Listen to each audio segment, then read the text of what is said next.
Cop of Reddit, what criminal actually fascinated you with their criminal skills? There was this one guy who tried to rob a gun shop in broad daylight with 11 armed costumers and a cop at the entrance by shooting twice in the air and yelling "Hands up everyone." They found bullets from 5 different guns in his body. He also won a Darwin Award. My dad is a cop. He once had a guy run a red light at 2 AM. The guy then stopped at the next light for about 3 minutes as it went through its cycles. My dad pulled him over and asked why he waited so long. The guy said since he ran the red light he thought he should stop extra long at the next one. Edit. My dad also has a rule that says if you make him laugh he won't give you a ticket. No ticket was issued that night. Not a cop. But I remember a neighbor of mine having their bike, or was it BBQ? Stolen. Then returned the next day. Along with an apology note stating that the thief had really needed it for the night. Along with several apology tickets to a local sporting event, CFL football, for the family. When they went to the game, the thieves came back and robbed the house. Couple of idiots tried to steal an ATM. Chained it up to the back of an old 1975 Chrysler New Yorker. Weren't looking and it rolled into a convenience store front window. Left the ATM and as the alarms from the store were going off, made off with 50+ cartons of cigarettes. Got pulled over on a highway cause one of them had to rock a piss. I had a guy that was IT for a mid-size company. He set up fake vendor accounts that went to his Google Wallet. He then would make fake invoices for the fake company for software licenses and the company would pay a monthly subscription fee and the guy would pocket it. He never got caught. The scam snowballed to the point if he stopped someone would notice. So he confessed to the CEO and had minimal prison time and had to pay it back. Remember, Brenda from accounting is going to pay whatever is on her desk. Edit. IT and accounting can get together and rob you blind. Keep Brenda and Jed away from each other. My co-worker back in the day used work at a bank. He would copy checks and cash them. He was almost at $1 million when his girlfriend got pissed at him and snitched. He would be sitting on a beach somewhere if it wasn't for her. Lesson people. The only people that should know of your crime are the ones you commit it with. Not a cop. But look up the Banco Aro robbery in Argentina. That was some fine robbing. They entered the bank from the front door. Everyone on the ground. Demand the bank vault to be open. They get in and close the door. Police arrive and start to negotiate through telephone calls. Negotiation lasts 4 hours as they threaten to kill everyone in the bank. Police finally go in. Enter the vault and it was empty. No money. No people. An hour later they find behind a cabinet a hole in the wall. The hole led to the sewage system that ended up straight to the river. They put a boat in the sewage and escaped through the river. They got caught because the wife of the gang leader turned him in because of a fight they had. The money never appeared. He broke into Tiffany's at midnight. Does he go for the vault? No. He goes for the chandelier. It's priceless. As he's taking it down, a woman catches him. She tells him to stop.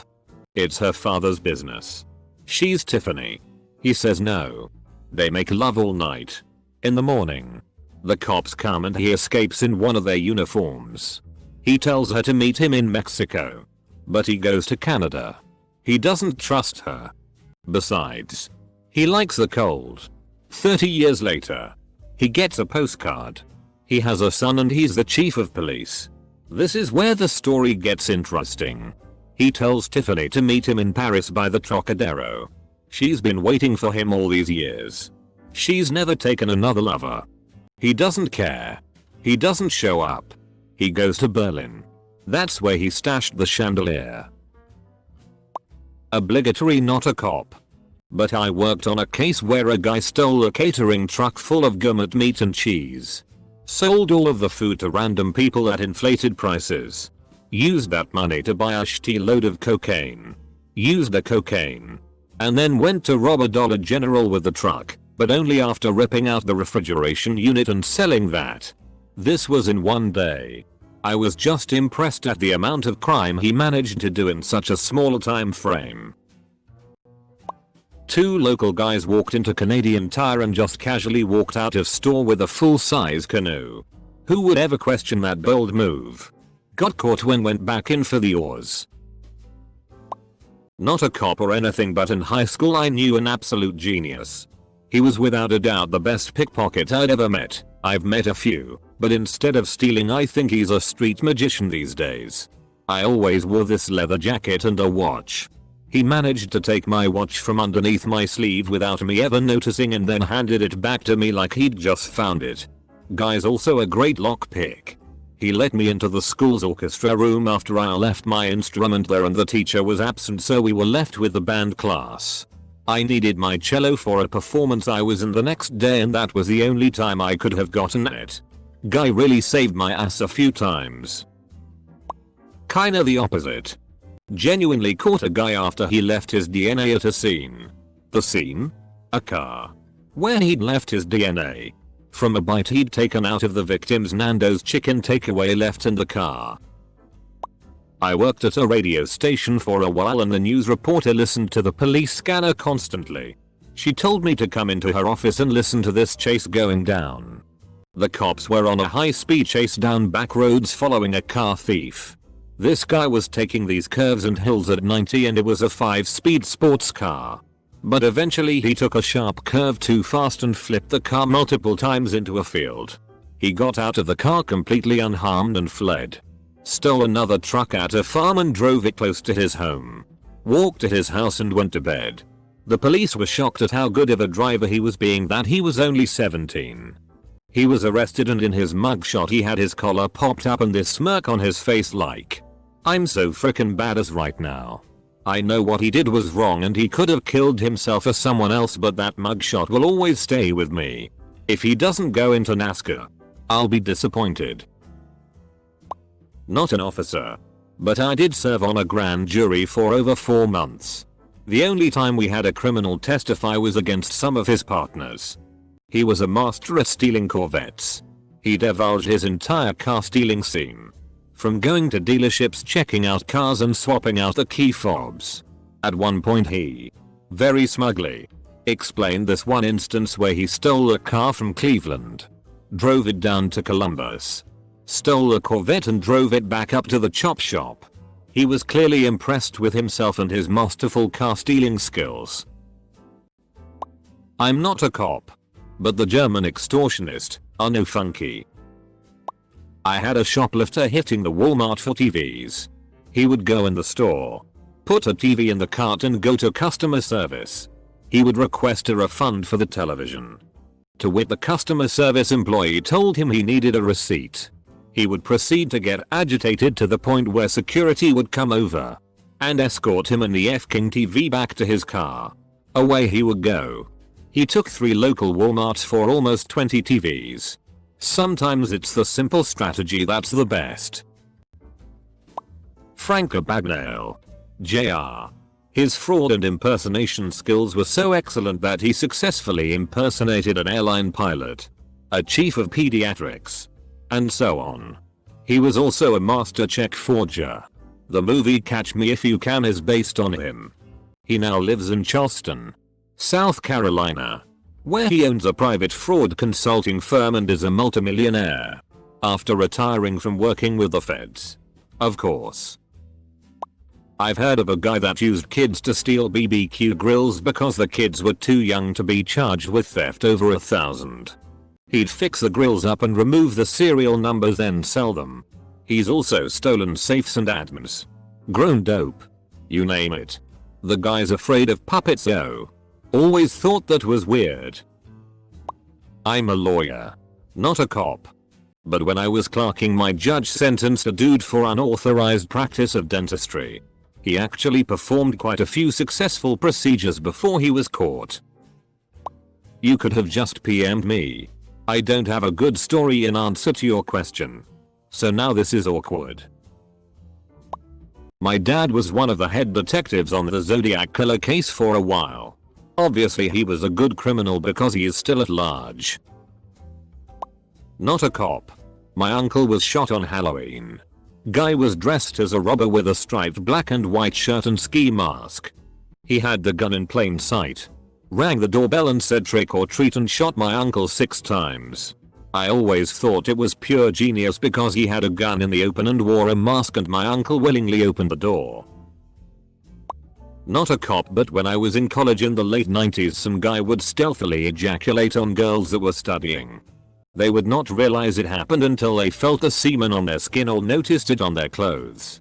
As far as I know, they never caught the guy, and my circle of friends could never figure out how a girl would not notice someone yanking it right next to them. So we all referred to him as the stealthy masturbator. Mall in my old neighborhood was under renovations. Thieves built a facade and placed it over the night deposit slot for the bank with a sign, "Sorry for the inconvenience. Temporary night deposit." Every store except one put the day's cash in it, plus other businesses in the area put their cash in. Thieves came back late at night, took the facade and sign, plus the money, and disappeared into the night. They were never caught and estimates of the amount of cash were well over $100K. When Timothy Leary was being sent to prison, he was given a psychological test that he himself had devised. He answered all the questions to make it seem like he was docile and not a flight risk, so they stuck him in a minimum security prison where he climbed a tree, escaped and went into exile. Last year, we had a tow truck drive down a road, back up at high speed with their rig down, pick up a car, and drive off, all without the driver ever exiting the truck. The whole process of stealing this car using the tow truck took less than 30 seconds. It was very impressive. My dad was once quoted in the local paper saying, "We tend to catch the stupid ones." He admitted it wasn't the proudest moment of his career as a police officer, but that it was very true. A lot of these stories are based on people looking like they belong there and people assuming they are. People don't challenge strangers enough. "Hi. I'm here to check on the server room.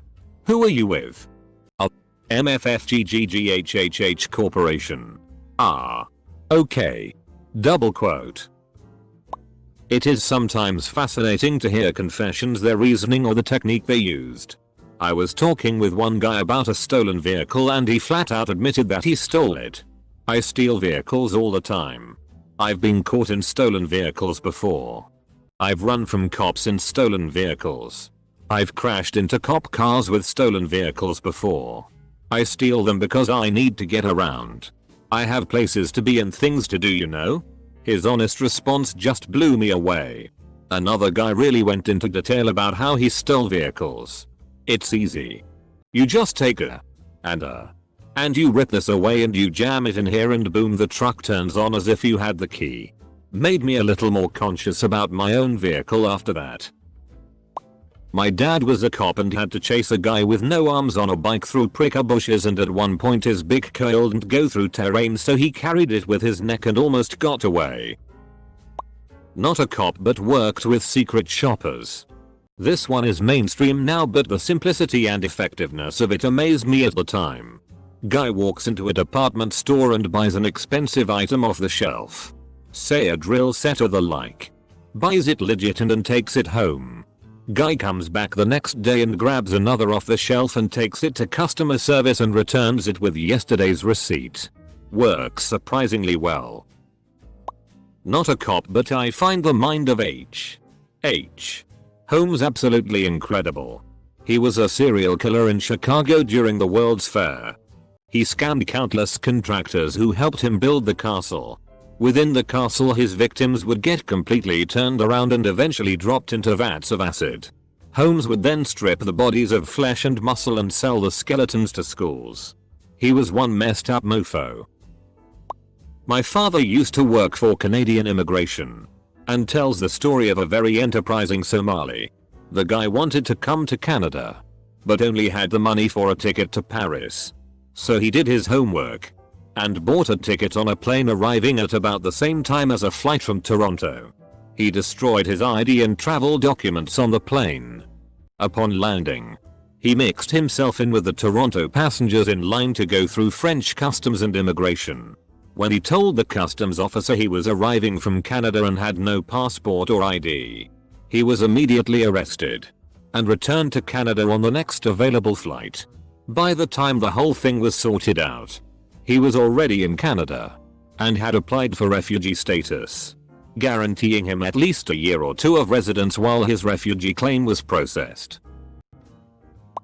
I'm not a cop, but I worked for a company whose umbrella insurance coverage was provided by a British company. I live in USA, and one time I asked our rep what was the craziest claim they ever had.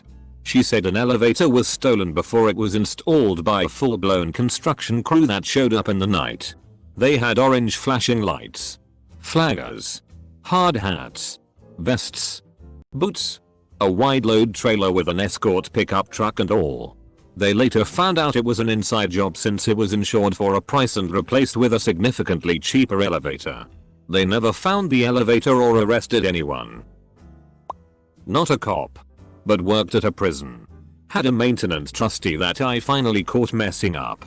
He had taken his handheld FM radio and completely gutted the electronics. Wired the headphone jack straight to the battery compartment. Gutted his headphones and placed a Bluetooth headset, probably received during a conjugal visit, right behind the phone. Wired the charger to a male 3.5 plug so that when he plugs his headphones into his radio he's actually charging his Bluetooth headset.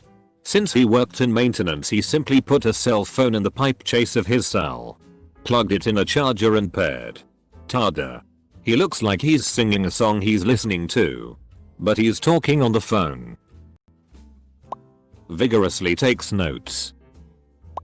Not a cop, but I read a story about a Japanese man in 1968 who stole almost 300 million yen, which is about $817,000 then, right in front of the cops. The investigation went on for 7 years and in 1988 they relieved the thief of any civil liabilities, allowing him to tell his story without fear of being arrested. He never came forward. I'm not saying it's badass to trick the cops, but to get away with that much money with a simple lie is something else. Here's the link if anyone is interested. http://worldtreasurersblog.org/2014/12/the 300 million yen heist. HTML. Not a cop, but one that happened where I used to live. Two guys show up at a Costco in work clothes and with clipboards. Provide the manager with official looking paperwork that says they need to recall all of the cigarette shipment they just got due to pesticide contamination. They give the manager a thing to sign, tell him a fresh shipment is on the way, and a number to call for updates.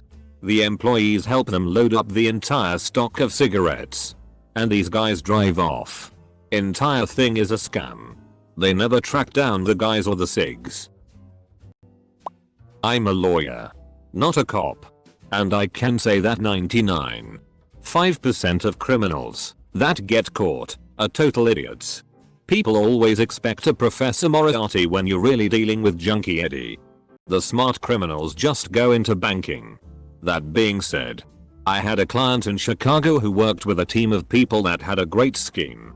From the city, they would take public transportation to the suburban malls. Yorktown, Woodfield, Stratford Square. Oh, heady days of suburban malls. Anyway, part of the team would do some standard shoplifting of expensive items while other members of the team would canvass the parking lots for easily stolen vehicles. The outside team would boost a vehicle or two. Then they would meet up and head back into the city to fence the stolen goods and drop the vehicles off at the chop shop. My guy got busted on an unrelated crime and fessed up to the mall scheme to try to trade his way out of it. He did not do well in prison. The Barefoot Bandit. I heard about a guy who would get two of his friends to go move lawn furniture, grills, etc.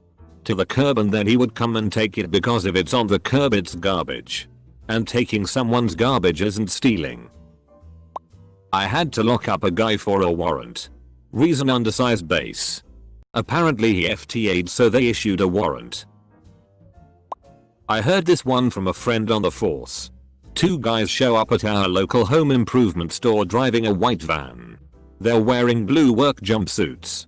They go into the store, grab the two biggest commercial grade air conditioners on the floor, and start walking back to the van. The manager stops them and asks what they're doing. We're from store B down the road. One guy says. The air conditioners in the 2 front vestibules died. Didn't the regional manager call you? The local manager says he hadn't heard anything. The 2 guys get pissed off. Typical corporate fuck up. This company has the worst damn communication. We're on a deadline here. The usual spiel. It all sounds reasonable. So the manager lets them go. They drive off with the air conditioners. Never to be seen again. Well, now I know which Redditors not to sell marijuana injections to. There once was a handsome rogue who stole my mother's heart. Not a cop.